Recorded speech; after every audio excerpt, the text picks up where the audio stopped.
The GB News presenter claimed that Ms. Markle has delusions of grandeur, and emasculates Prince Harry. The comments come after the Duchess of Sussex weighed in on the U.S. Supreme Court's decision to overturn Roe v. Wade in an interview with veteran feminist Gloria Steinem. The Duchess discussed the ruling, which will see abortion criminalized in many states or in the very least limited, with Vogue's Jessica Yellin and Ms. Steinem. Meghan said, "I know that for so many women right now, there is a sentiment of despair. But again, we have to band together and we have to do the work." Writing for Mail Online, Mr. Wootton claimed one of Meghan's close and frustrated aides said in 19, "I am now convinced there is something bigger going on here, an eventual plan that involves running for office in America." They added, "She is obsessed with U.S. politics. I think we're, the royal family, now just a stepping stone to something she considers far more important and attractive." Royal commentator Russell Myers also claimed in an interview with ITV host Lorraine Kelly that Meghan has political ambitions, and she's certainly rubbing shoulders with the right people and making the right noises. He added, "They've got their essential freedom from the royal family so they can speak on political issues."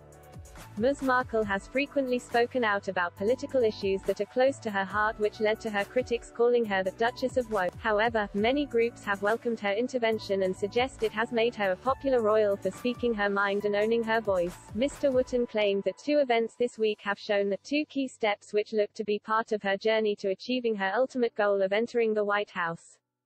According to Wootton, this would be Meghan's Gloria Steinem interview, in which she said she would join Ms. Steinem in a march on Washington, and that Buckingham Palace have decided to keep the report of the investigation into alleged bullying claims against the Duchess private. Mr. Wootton stated that the march on Washington was not in the name of women's rights and feminism, but was instead the first of many attempts to develop a woke base within the Democratic Party. Commenting on the Buckingham Palace investigation, a royal source stated that it was due to confidentiality and human resources and not part of a wider plot to aid Meghan's supposed political plot.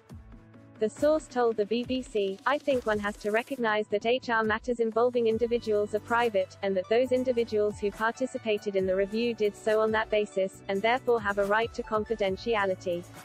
While discussing the need for people to vote from local elections to state and national elections, and to understand the value of women, the Duchess supposedly emasculated her husband, according to Mr. Wootton. The GB News presenter wrote, "Meghan's emasculation of Harry, her fantasy future first dude, also continued at pace."